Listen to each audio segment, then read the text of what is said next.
Going on, Washington Commanders Nation? It's your boy Rio Robinson, back with the latest and greatest on the Rambling with Rio YouTube channel, where we ramble about the Washington Commanders. Today is Tuesday, October 10th, and we are now moving forward to week 6 of the NFL season. For our 2-3 Washington Commanders, we're finally able to turn the page on that nasty ass primetime Thursday night disappointment against the Chicago Bears, in which the Commanders lost 40-20 to an 0-4 Chicago Bears team that had not won a game in about 365 calendar days.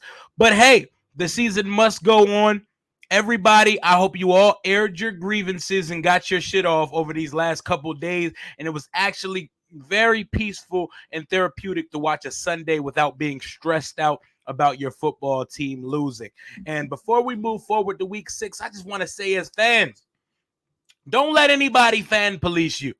We are the paying customers. We are the driving force behind the franchise. We show up for this team, or at least I can speak for myself. I'm there every home game for the last few years. I'm there every Sunday putting on my clown mask and clown suit to support my favorite team, in which I love. Don't let people tell you you're not allowed to speak your piece and speak your mind about the team's disappointing performance.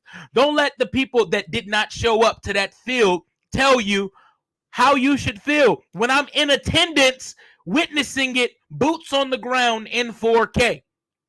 Ain't nothing fair weather about me. So the people new to this channel, they come, oh, he's a fair weather fan. Ain't shit fair weather about a 31-year-old fan who's witnessed nothing but losing his entire life and still consistently shows up for his team and wears the colors all year long.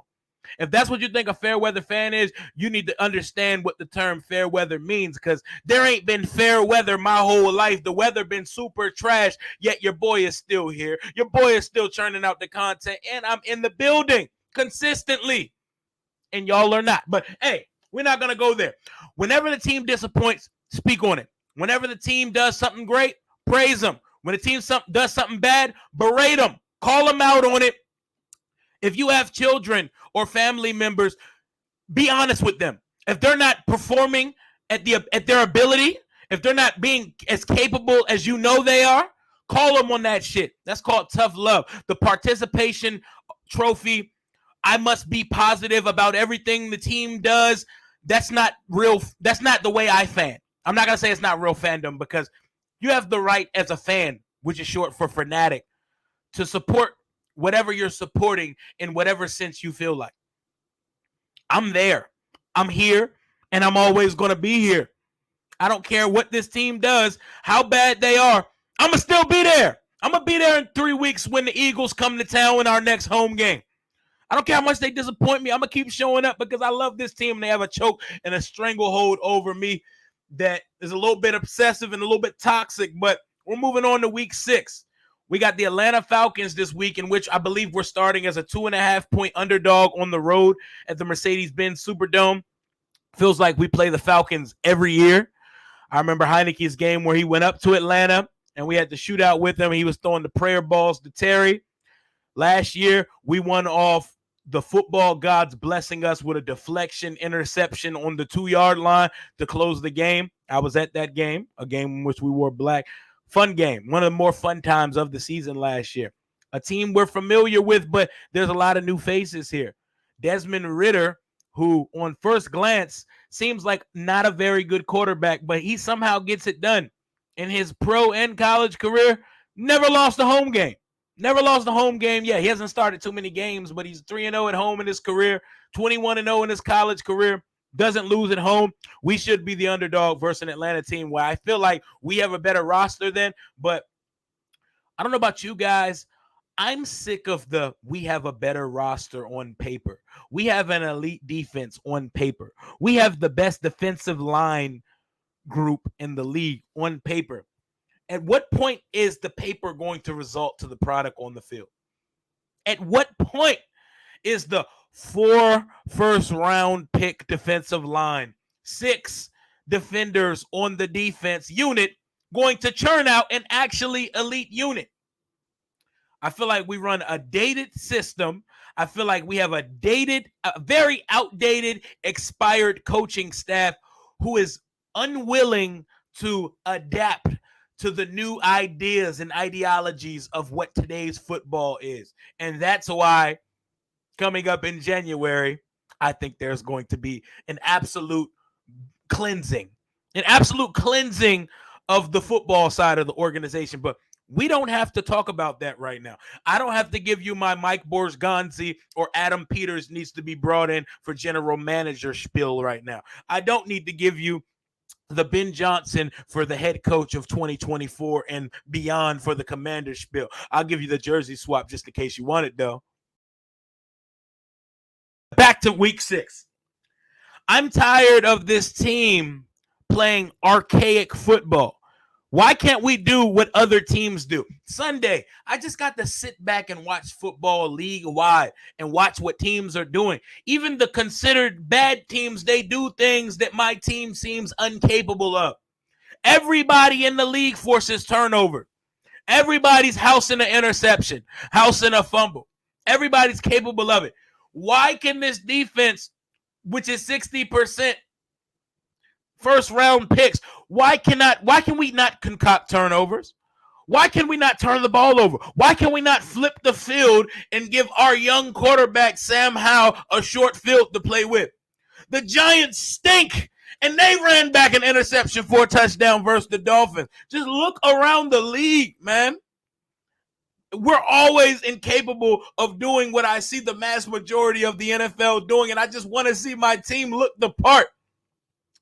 We've sold out 3 home games and managed to, in such 3 home games, play a meh game versus the Cardinals and get boat race versus the Bills and Bears. So we have not put on at least one B performance for our home fans yet. Everybody has a home game where they look all right for their fans. We haven't done it yet, but we're on the road 4 out of our next 5 games. Maybe that on the road cooking will bring some home cooking back to DC because something dramatic needs to change. But we're going into week 6 with some major changes to the roster.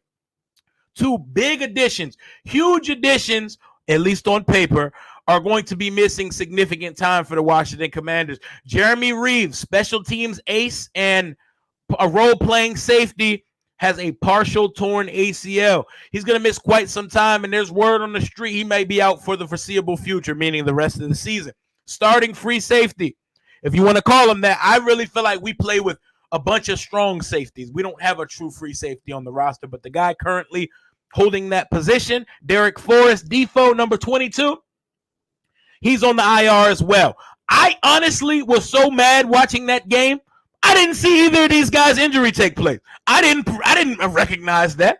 When that came up, they said they were both on the IR, the group chat, we was like, yo, y'all saw them get injured Thursday? No, because we were all so deep in fucking misery that we didn't see these injuries take place. But speedy recoveries for those guys, Reaves and Forrest, and that means next man up, meaning Percy Butler will now be starting at free safety opposite Cam Curl.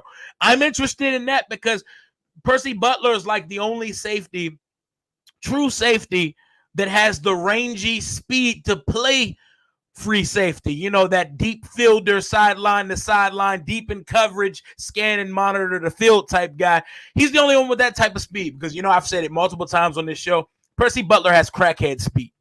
But more importantly, what that means is we'll now finally get a real look, a real assessment of what our second round pick, Jartavius Quan Martin, number 20, out of Illinois, what he is as a football player.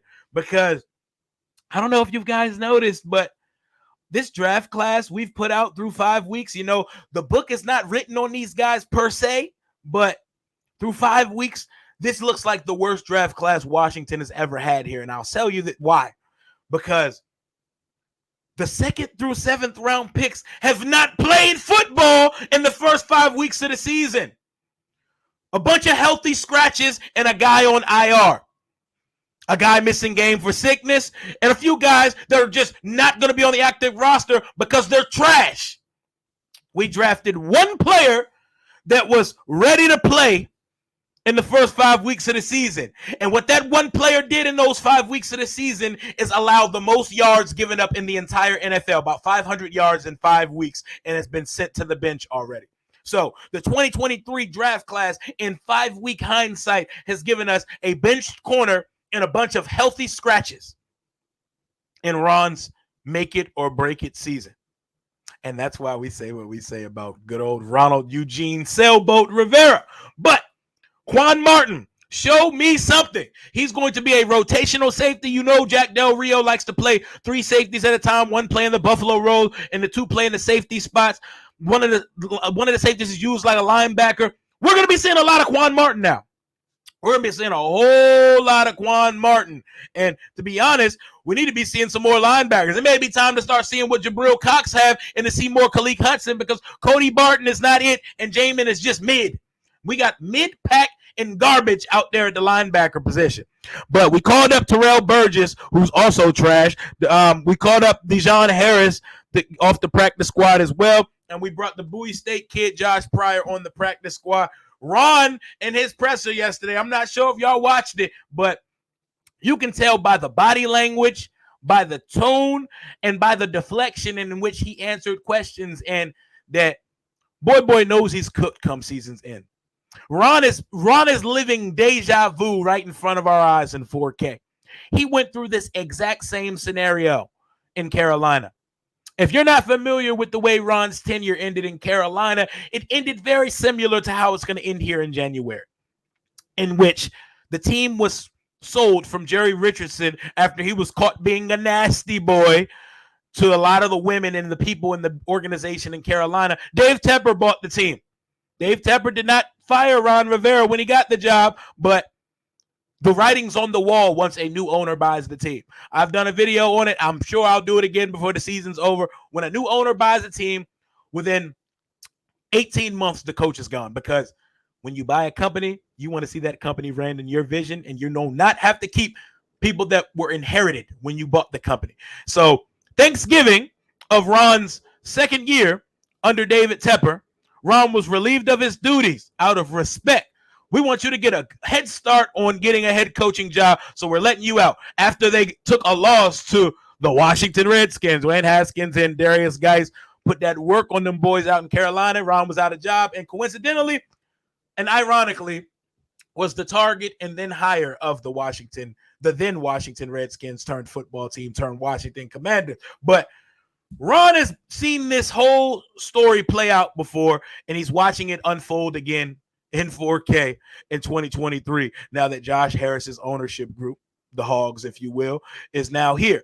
And Magic apparently is talking to Josina Anderson, because Josina Anderson left a very lengthy tweet yesterday about the ownership group and about what's going to take place with said ownership group when it comes to the firing, hiring, and moving parts. I'll read the whole Josina Anderson tweet because this shit was lengthy as hell. With the Commanders coming off a 40-20 loss last week to the Chicago Bears on Thursday Night Football, I'm told as of today, managing partner Josh Harris's perspective is to continue to allow things to play out when it comes to potential staff decisions at this time, per source. Harris is a seasoned sports owner who is viewed internally as generally patient. I'm told one of Harris's biggest concerns now is the impact on the emotional national loss it may have had on ticket sales, which always has to be taken into account too. Separately, when it comes to any decisions on defensive coordinator, there's an internal impression that Ron Rivera would prefer to allow things to play out. Rivera's relationship with Jack goes back a while as well. A natural choice to potentially look to in the past, Chris Harris, the Commanders' former DB coach from 2020 to 2022, is now the Tennessee Titans DPGC and cornerbacks coach, which factors into the equation moving forward. My understanding overall is that Harris does welcome counsel from other owners and also understands that early searches can be beneficial if he affects to go that route. But moves like the customarily occur closer to the beginning of the coaching carousel. Now, when I'm told some of the other limited partners have their own thoughts on the matter, Magic Johnson, and you can read between the lines there, we'll see how things settle out as the season evolves. There's still time for better results, but the clock is ticking. What that tells me is that Josh Harris and company are going to take the patient, pragmatic approach and let this play out. Let these mid boys see out the season. Y'all go have at it for these next 12 weeks because we don't need to rush to a decision because we cannot make the finite decision right now. They're not going to bring in the new general manager / VP of football ops, and they can't bring in a head coach in season. That happens out of season. So let these guys play it out. Ron, all the Carolina fans told us he's loyal to a fault to his guys. That comes with players and that comes with coaches. He will not accept it if a guy's dated past their prime or just not producing what they need to produce anymore. He's going to ride with these guys until he's riding hubcap on the highway. So that's what Ron's going to do. So expect to see Ron, Jack, the whole squad, general manager, the front office, expect to see all of them ride out to the sunset together. And the second week of January, when our season is over, if we don't make the playoffs, even if we do make the playoff, whenever our last game is played, expect the coming days after to be a collection of key cards and issuing of pink slips for the next couple days. Because if this doesn't tell you everything you need to know, I don't know what you're looking at. The minority owners already see it, but Josh is being pragmatic and said, we'll let this shit play out because we already have our short list of guys. And I hope Adam Peters, Mike Borgonzi, and Ben Johnson are names that we see come up in the future for the Washington Commanders. But back to week 6. We have a game to be played, and I know it probably sounds early for this. I would call this Atlanta game a must-win game for the Washington Commanders. I'm not going to go too deep into the matchup because we got a game preview. We're going to knock out all the matchup and details and context about this Atlanta matchup this weekend. But Washington needs to win, period. This is a conference team. This is a team you're competing with for the 7th spot, the wild card spot. And yes, I'm saying the 7th spot because I don't see the 5th or 6th spot being in our future. I just cannot see that. We will see. That's yet to be decided. The jury is still out on the season, but I would like to see Sam Howell have a strong performance on Sunday versus Atlanta. Stat-wise, I mean, he's like 6th in the league in passing yards right now. The stats are there. A lot of that has to come because we're behind. We have a heavy deficit every week, so we have to pass the ball an insane amount of time. Last week, we broke the record for consecutive pass plays in a game. 55 consecutive snaps without a run play call. I'm sorry, I'm not a fan of that type of, I don't care what the score of the game is. I'm not a fan of that type of imbalance. I want to air that motherfucker out. Y'all know how I go. That's today's league. 55 straight pass plays is malfeasance, and get your shit together, EP. Sam, please look better than Desmond Ridder because he's not it, but he somehow gets it done. They're a gritty team.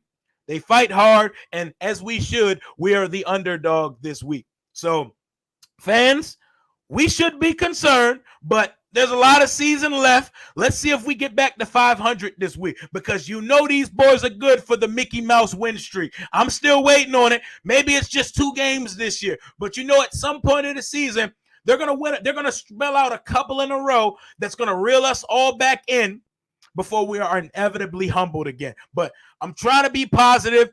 I see a very winnable game on the schedule versus Atlanta this week. But when I say that, I also look at the double-edged sword that whenever a team sees us on their schedule, I guarantee you they see it the same. They probably see us as food. Oh, we got Washington this week. We Gucci. Y'all saw what Chicago did to them on primetime. But I need to see stuff out of my young guys. If Forbes, whatever role Forbes is in when he gets on the field, I need to see growth because it ain't going to be starting outside the corner. It is Danny Johnson season because the guy he's shell shocked right now, and he needs to get his game mentally. He needs to get mentally right before he can get physically right on the field. I'd like to see anything from our linebacker unit. I'd like to see this team play a complete game. As you see how the first 5 games played out, we are the model of inconsistency. We either get off to a slow start and get down double digits, or we get up double digits and lose the lead. For 1 week, I would love to see my team come out, strike early, and put a team away early. I don't know when the last time we were able to do that. It was probably 2 or 3 seasons ago. It was probably 2021.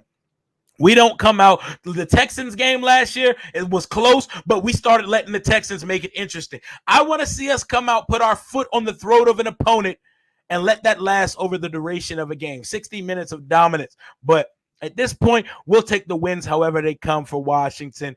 That's all I got for right now. Just giving y'all a little update with the roster. Ron said changes are coming, but Ron is Mr. Say Anything when a microphone's in his face. So we'll take him at face value when we see what happens once they get out to the practice field this week. Washington at Atlanta, week 6.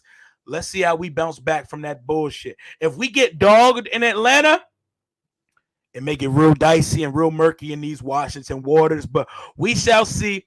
Game preview coming in the coming days. If any news breaks, I'll be here to drop it to you. Until next time, hail to the Washington Commanders. Commander Rio, out.